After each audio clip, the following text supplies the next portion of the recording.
Como é que funciona o Corolla híbrido 2020? A grande diferença do Corolla que eu testei junto com o Caçador de Carros e o Prius que eu testei para o Best Cars há 2 anos atrás, a diferença é que o Corolla atual está com um sistema flex, mas o mecanismo é bem parecido, o funcionamento é bem semelhante.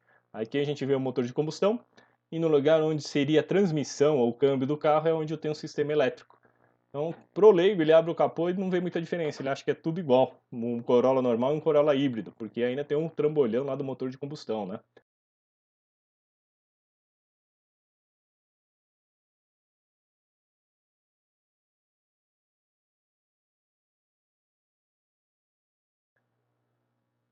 Então, quando testei o Prius pelo Best Cars, a gente foi lá na Uninove, onde eles têm as bancadas do sistema do Toyota, o sistema híbrido da Toyota. Eu dava aula de engenharia de motores lá.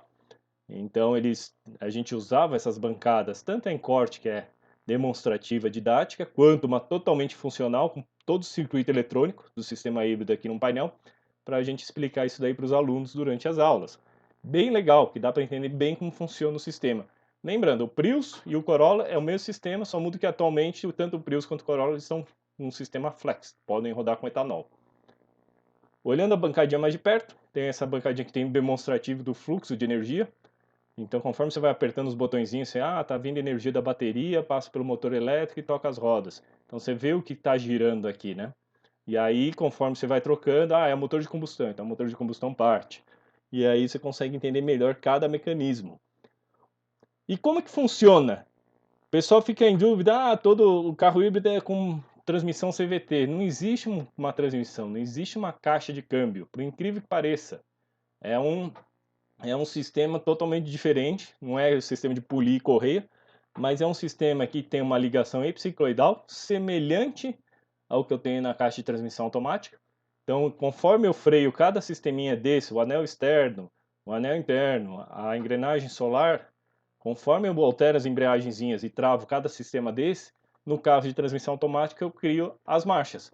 Aqui eu alterno o funcionamento dos três motores, o motor de combustão, motor elétrico MG1 e motor elétrico MG2.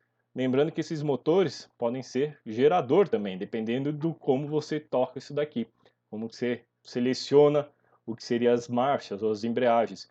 E conforme você consegue frear isso aqui diferentemente, você cria um sistema CVT para o motor de combustão interna quando ele está tocando o carro. É bem interessante, é bem legal. Como que isso aí funciona? Olhando aqui na bancadinha ali da Uninove, em corte, tem o motor de combustão, MG1, MG2, e no meio deles eu tenho uma corrente que leva a energia, o torque e o movimento de rotação para o diferencial do carro, para as rodas. Não tem marcha, não tem mais nada. Então, conforme eu alterno a rotação desses carinhas junto com a embreagem, eu faço o sistema CVT. Então, eu posso tanto desacoplar o motor de combustão, só tocar pelos motores elétricos, como eu posso acoplar o motor de combustão e ele usar o MG1 para carregar a bateria e o MG2 para tocar o carro, e assim ele vai se alternando. E é interessante que você não sente essa alternância enquanto você está dirigindo com o carro, que ele é muito bem isolado. Até a partida do motor de combustão é muito melhor porque ele não tem motor de arranque. Quem parte o motor mesmo é o MG1. E aí eu acoplo a embreagem, parto com um motor extremamente potente e o motor de combustão ele liga muito mais rápido que no motor de arranque comum sem vibração. Então você nem percebe ele sendo partido. É bem interessante, é bem legal. E isso, esse fluxo de energia, como ele gerencia cada um dos motores, dos três motores, um de combustão e dois elétricos, ou geradores, ele mostra no painel. Então, no caso do Corolla, ele mostra nesse formato, e no Prius anterior, que eu testei, mostrava nesse formatinho aqui. Mas o conceito é o mesmo aqui. Então, no caso, dá para ver que a gente estava parado, o motor de combustão estava gerando energia e a energia estava sendo usada para carregar a bateria. Então, no caso aqui, o primeiro modo que a gente vê ele funcionando, qual que é? No modo elétrico. Então, ele acende esse EV, no Corolla também. Estou andando na garagem de casa, numa ruazinha estreita, acabei de sair de casa, ou mesmo no trânsito, ele começa a andar com elétrico e usar a energia da bateria.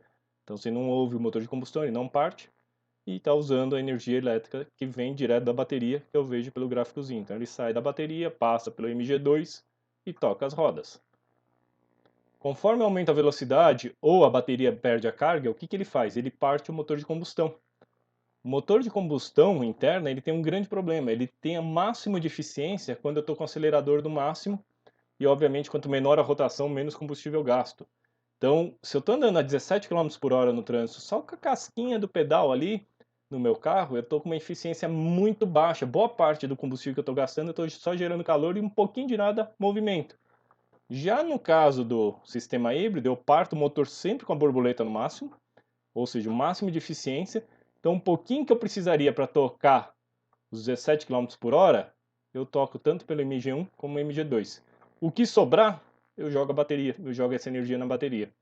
Ele também pode alternar de não usar o MG2 e só usar o MG1 e jogar direto para a bateria.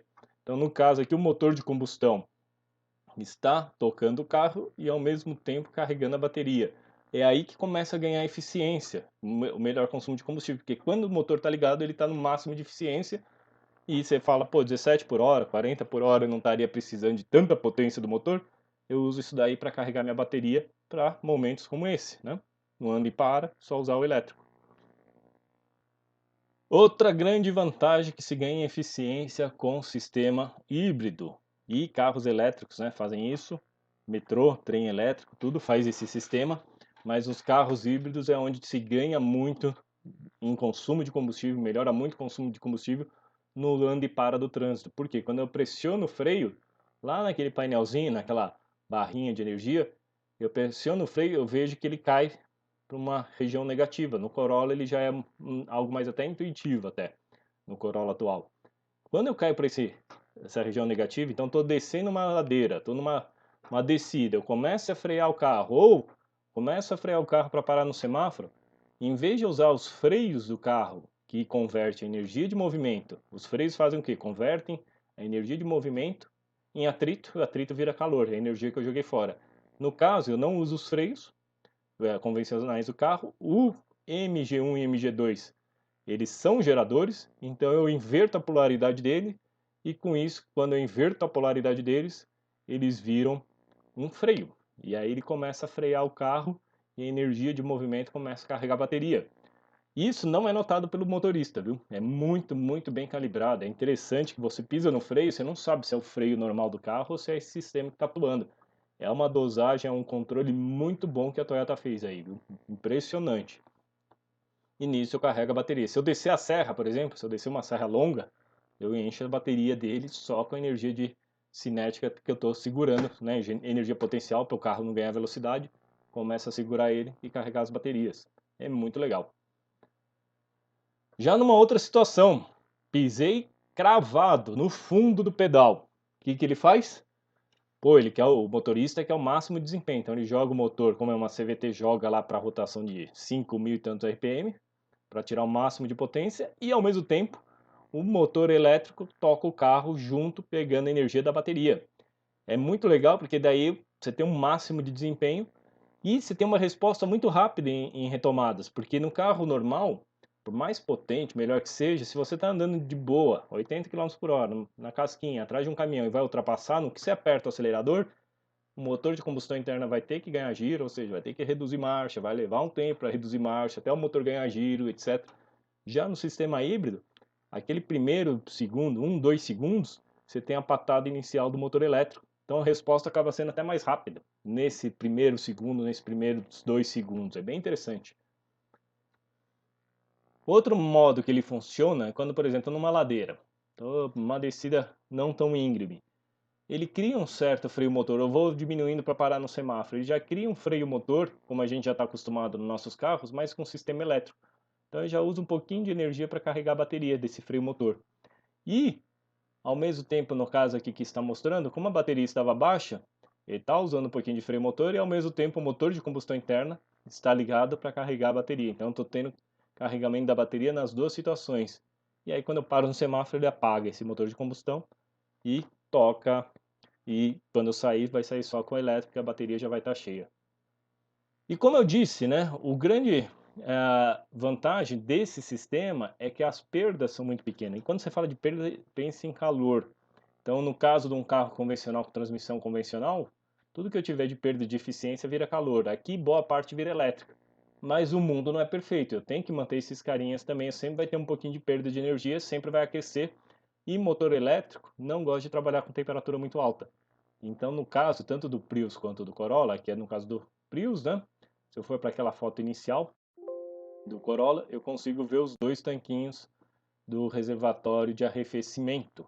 Ou seja, eu tenho dois sistemas de arrefecimento separados. Um para o motor de combustão, para trabalhar lá com 90, 100 graus Celsius, e eu tenho um outro para trabalhar com temperaturas muito mais baixas, para refrigerar os motores elétricos. Principalmente quando eu estou, por exemplo, pezão embaixo, né, pedindo o máximo de potência, vai ter um pouquinho de rejeição de calor, mesmo por causa do módulo que eu tenho aqui em cima, que inverte a corrente alternada para contínua. E ali eu também tenho uma certa perda de eficiência que eu preciso refrigerar. Então ele é em todo o circuito de arrefecimento isolado dele mesmo.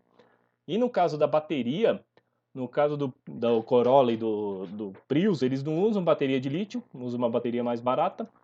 E o sistema de arrefecimento, que você vê muitos carros com sistema de arrefecimento líquido das baterias, no caso do Corolla e do Prius, ele usa um ventilador.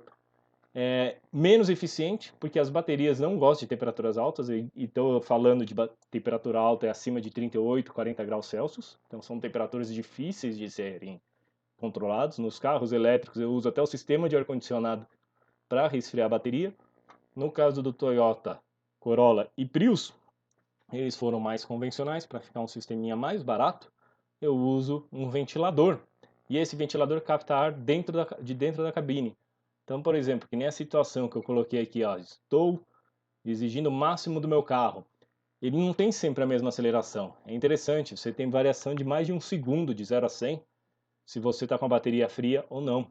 Então, na primeira acelerada, ele sempre dá um valor muito bom. Se você fica repetindo, ele começa a matar a potência, porque a temperatura da bateria começa a subir, que eu estou descarregando ela muito rápida, e aí, para não detonar, não estragar a minha bateria, ele começa a limitar a potência que eu consigo puxar dela. E quando você começa a andar mais esportivamente, dentro da cabine você fica ouvindo esse barulho do ventilador constantemente. Você ouve o zunindo, é tipo um ventilador de sistema de ventilação de ar-condicionado dos nossos carros, né? Então você consegue ouvir um pouco ele não é tão barulhento, e você também sente o calor embaixo aqui do banco, pelas entradas e saídas de ar que tem aqui embaixo do banco, você sente um pouco do calor. Nada absurdo, mas num carro que está sendo tocado só com motor elétrico, quando está tudo silêncio, você ouve e percebe o funcionamento disso aí. E a grande preocupação que o pessoal tem com as baterias acaba sendo até bobeira. Ah, se isso aqui degradar, se der problema, ainda mais que essa daqui da Toyota não é de lítio. Lá na Uninove eles têm até uma bateria com defeito para usar em aulas, que é justamente para mostrar que o problema não é tão grande. A bateria é um conjunto de módulos, então se algum módulo desse dá problema, você vai lá e compra um módulo desse. Já existe empresas que, em vez de você comprar direto na Toyota caríssima, já tem empresas mundo afora que usam, recondicionam as baterias. Então eu posso muito bem recondicionar essas baterias, e há empresas que fazem isso, eu posso trocar toda a bateria como um todo ou só os módulos. Mas geralmente os maiores problemas, é o que tinha lá no Uninove para mostrar para os alunos, não são nem nos módulos de baterias, e sim nas conexões que eu tenho entre eles, que é uma chapinha aqui de cobre para fazer a ligação entre elas. E se a pessoa tem um carro, mora num lugar que é muito salino, tipo mora na praia, que é muito salino, etc., ele começa a corroer e matar a comunicação disso daqui. Você vai lá, tira essa chapinha, ou dá uma limpada nela, uma lixada, ou às vezes até troca essa chapinha, coloca no lugar e volta a funcionar. Chega no casos extremos que até o conector ali da bateria pode dar algum problema, mas é tudo problema simples que qualquer eletricista aí consegue resolver. Basta você levantar o banco, tirar essa capa que você já tem acesso à bateria do carro.